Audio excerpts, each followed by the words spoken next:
Hi dear friends and subscribers, welcome to the Cricket Happening Show with your host Ram today.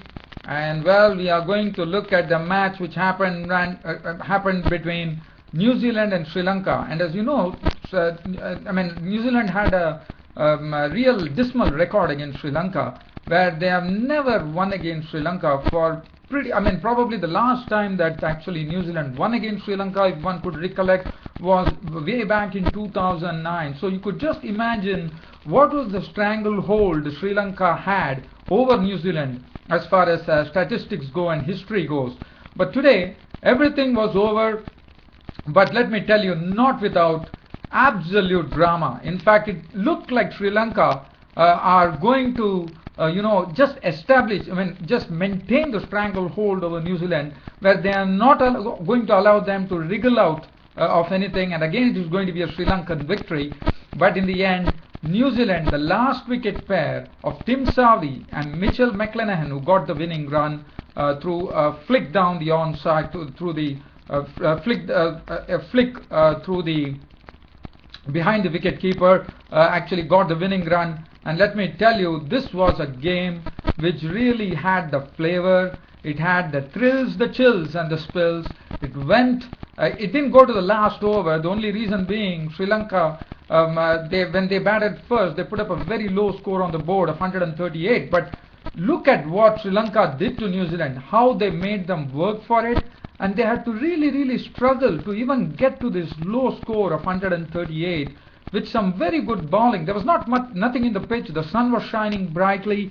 The batsmen should have made hay while the sun shines, but it was the reverse. The bowling was made to look good. But yes, Lasith Malinga, one has to really doff our hat to Lasith Malinga for the way he bowled, the perfect concoction of deliveries that he bowled, and he started befuddling the batsmen. So New Zealand actually finished. Finally, they won the match. This was in the 37th over that they won the match. And finally, it would have been a great relief for all the New Zealand fans. As I said, after 2009, this is the first time that New Zealand have beaten Sri Lanka. And to me, it was a game which really, the pendulum swung either way. Sometimes it was swinging towards Lankan way. Initially, it was towards the New Zealand way, because New Zealand were all out, Sri Lanka were all out for 138. But after that, the pendulum kept on swinging. It went to Sri Lanka, then slowly started tilting towards New Zealand. As soon as it tilted, it once again started swinging in favor of Sri Lanka. And finally, as I said, New Zealand prevailed. So we will look at that. So just starting on the game, first let me talk about the team selection. Now, as far as the team selection is concerned, that is something which has been, I think this is probably the fourth match that I'm covering now in the ICC Champions Trophy.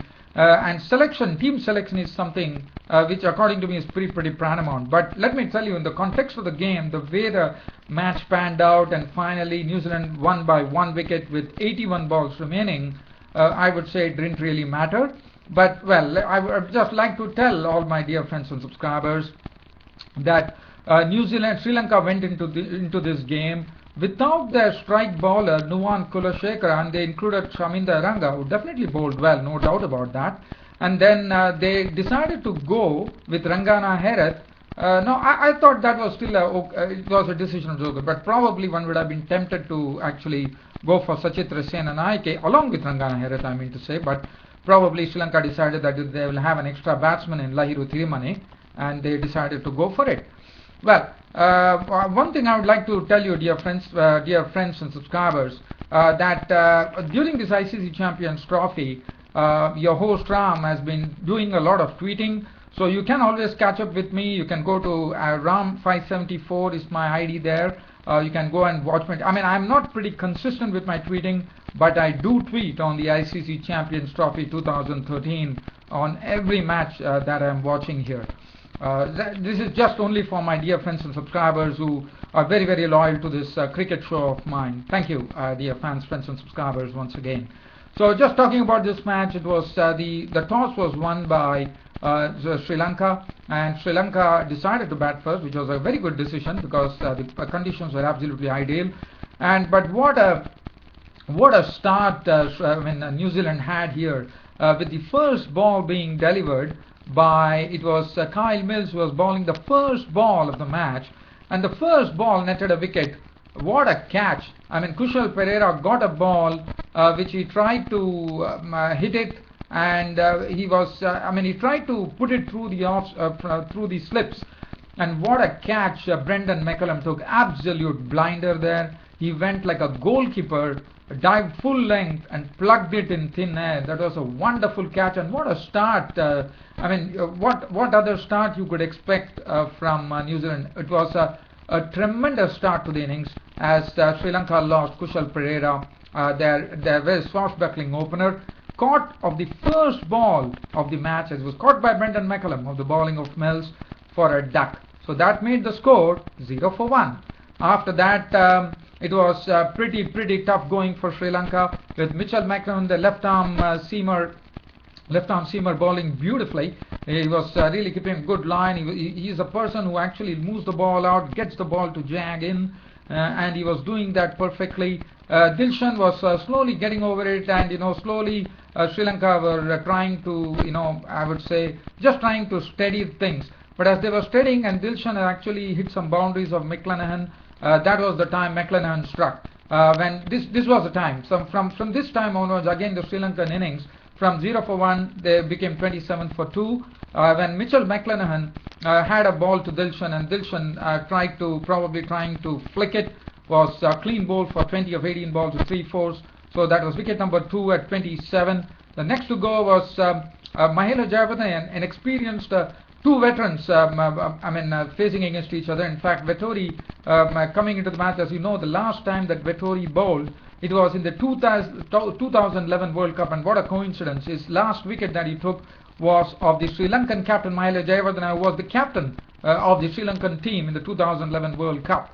But here, Mahela Jayawardene was a wicket which Vettori wanted, which New Zealand wanted. He got it. Jayawardene was beaten the previous delivery, and the very next delivery Jayawardene was gone. As Vettori got a ball which did not turn much, and actually trapped Jayawardene on the pads, and he was gone. And what a wicket to get for Daniel Vettori to start off proceedings. So that made the score 33-3.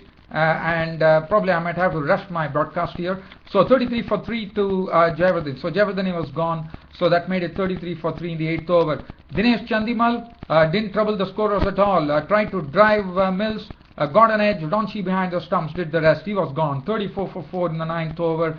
After that, there was nothing to really talk about other than Kumar Sangakkara, who was there. He was playing like a real veteran, but unfortunately for Sangakkara, there was no support forthcoming from him, barring I thought Tisura Pereira made 15 of 29 balls with 2 fours. Other than that, it was really nothing that Sri Lanka could do. And Kumar Sangakkara also succumbed under the pressure, but not before playing a very, very valuable knock of 68 runs of 87 balls with 8 fours in a Sri Lankan score of 138 all out. Angelo Matthews was bowled by McClanahan for 9. This was a ball which he tried to shape to actually flick it down the leg side, exposed his leg stump. McClanahan plucked his leg stump. Tirimane was run out by a Guptill Williamson combination, 9 of 28 balls with 1 4. Pereira was caught by Vettori for 15. Herath remained not out on 8. Ranga was scalped by Nathan McCullum as he was caught by Mills in the deep.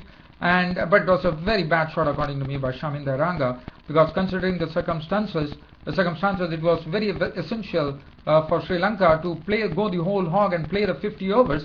But instead, Shaminda Ranga just it was not good thinking on the part of Shaminda Ranga, I thought. He just went after the bowler and holed out. He was gone for a duck. Malinga was out for 2, and 138 all out was the final score for Sri Lanka, which never looked like going barring Kumar Sangakkara. The bowling figures: Kyle Mills, 6 overs no maiden, 2 for 14 for him, bowled superbly. McClanahan was impressive, 8.5 overs no maiden, 43 runs and 4 wickets in his bag. Daniel Vettori, 6 overs no maiden, 1 for 16 on his return, splendid. Tim Southee, 7 overs no maiden, none for 25. McCullum, 8 overs no maiden, 2 for 23, and Williamson, none for 16. Look at what the New Zealand innings did. Now this is the real innings that I'm going to talk about, and I'm also going to take you down to the excitement from where Lasith Malinga was a big threat for them.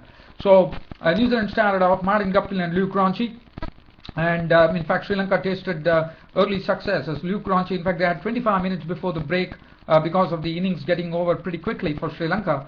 They had 25 minutes before the break, and in the 25 minutes before the lunch break, they lost Luke Ronchi pretty quickly as Iranga got a beautiful delivery shaping into Ronchi, and Ronchi had just a bit of movement there, and he was caught by Sangakkara behind the stumps for 7. So that was the first wicket to go, which made the score 14 for 1. After the break, it was Martin Guptill. Martin Guptill, in fact, played some very good drives. He threaded one through the point region for 4 of Malinga, and he was looking good. Kane Williamson was also looking good.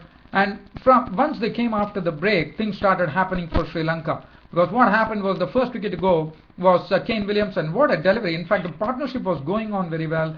New Zealand were absolutely under control. The score was leading 48 for 2. And look what Lasith Malinga can do. Lasith Malinga was bowling well, no doubt about it.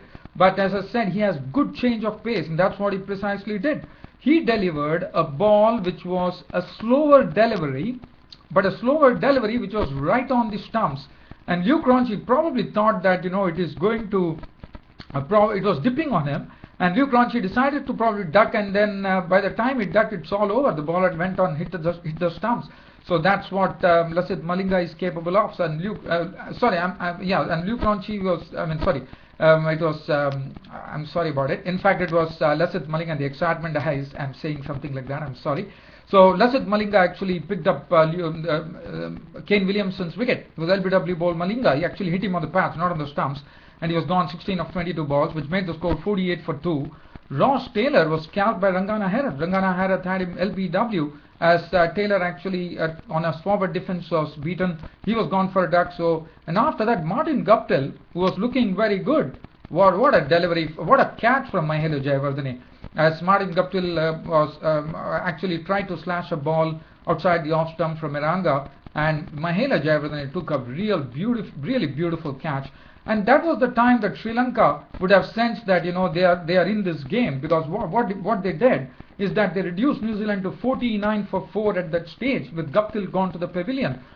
James Franklin came in, and he also, and after that, realizing that there is some turn available in the pitch, Angelo Matthews, the Sri Lankan captain, smartly brought in Tilakatne Dilshan, and it was the right move, and Dilshan immediately responded as Dilshan took the wicket of James Franklin, who was LBW bowled Dilshan for 6, which made the score 70 for 5 in the 15th over, and suddenly the match was really coming on to life. And when Malinga came, Malinga was brought back into his second spell, and what he did here would have really left New Zealand really reeling, because what he did is he actually had Daniel Vettori LBW for 5. There was a slight doubt about the dismissal, but still Daniel Vettori had to go because there were no reviews available, and he had to go. So that made the score a very shaky 80 for 6 for New Zealand, and the McCallum brothers were there. So McCallum brothers, well, they had to really see off Malinga. They were really very cautious with Malinga. They were doing it in the right way, but more than Brendan McCallum, it was Nathan McCallum, the younger brother of Brendan McCallum, who was stroking the ball. As and when he got an opportunity, he was hitting boundaries. And Nathan McCallum was looking good, and it looked like the McCallum brothers would be in a position to actually take New Zealand to a win from here, and without any further alarms. But let me tell you, the match turned in its head from this particular over when Nathan McCallum was gone. This was the Malinga coming on to his second spell, because the batting power play, no, it was not the batting power play, it was the 31st over which was going on, 122 for 7. And what happened was the equation read, Brendan McCallum, the McCallum brothers had done all the good job of taking the score to 122 for 7 with only 17 runs required from 19 overs, there were 3 wickets remaining. And look at what happened. In fact, it was, I'm sorry about that, it was actually, it was 29th over had ended, and New Zealand were on Nelson, 111 for 6 at the stage, and 28 runs were required from 21 overs. Overs was not a problem at all. It was all about the wickets. And Malinga was brought into his second spell. And what a Yorker. This is what Lasith Malinga can do. He brought in a Yorker, which was a slow Yorker. He completely deceived Brendan McCallum. As Brendan McCallum bended, and he saw that the ball dipped on him, and probably he was beaten for the pace, and Brendan McCallum was gone, bowled by Malinga for 18 of 49 balls with 1 4 and no 6. and that made the match very, very interesting as the tailenders started joining Nathan McCullum. Nathan McCullum got the company of Saudi, and now it was all left to Nathan McCullum to take New Zealand over the finishing line. But well, Malinga had other ideas, and as far as Nathan McCullum was there, I would say New Zealand definitely had hope. But what Malinga did is this time he brought in an in-swinging Yorker for Nathan McCullum, which swung in, and Nathan McCullum was trapped in front, and he had to go. So Nathan McCullum was gone. LBW ball Malinga for 32 or 42 balls, 3 fours. Now this was the time things started, because the problem was that New Zealand were 124 for 8, 15 runs were required, so the overs were not a problem. They had 18 overs in store. But what was very important was Lasith Malinga still had another 2 overs to go, and that was pretty important. And Saudi and Mills were at strike, and so Saudi and Mills, what they were doing is they decided this was a very nice approach. They just took the singles of the over from Rangana Herath, and it was the batting power play going on, so probably the batsman would have been in 2 minds whether they should go after the other ballers and not face Malinga. But again, I thought it was some very good thinking by both the batsmen, as Saudi actually managed to hit a boundary, because what happened is he got an edge and the ball sped to the fence.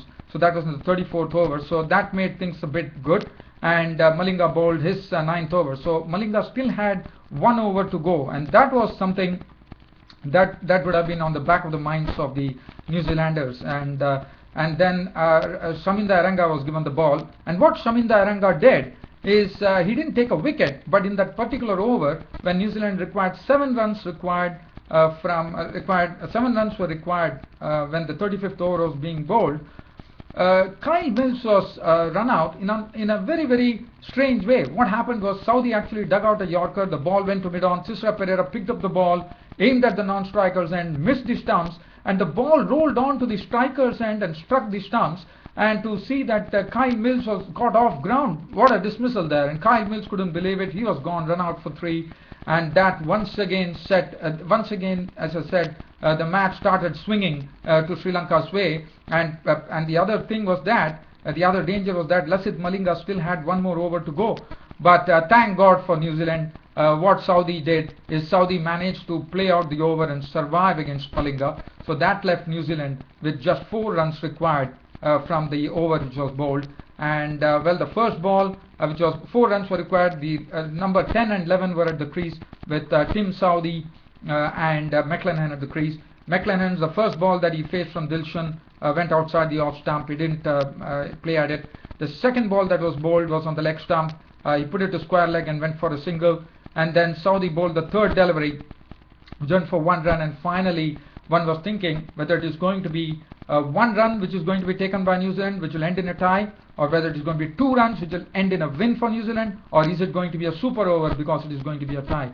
But as I said, New Zealand really prevailed, as Tilkaner Dilshan very unfortunately bowled a wide ball outside the leg stump, and Sangakkara behind the stumps missed it, and the ball was going on to the fence, and then 2 runs were easily taken by the New Zealand batsmen. It was all over, and what a match we had here at Sophia Gardens in Cardiff in the 4th match, when New Zealand won the match by 1 wicket and their first win after 2009 against Sri Lanka. So congratulations to New Zealand, but let me tell you, the crowd at the Sophia Gardens in Cardiff had a cracker of a game. And tomorrow there's another cracker of a game coming in. Dear friends and subscribers, it's a day-night match. It's between Pakistan versus South Africa. So watch out for my report. Until then, it's goodbye from your host Ram. Thank you.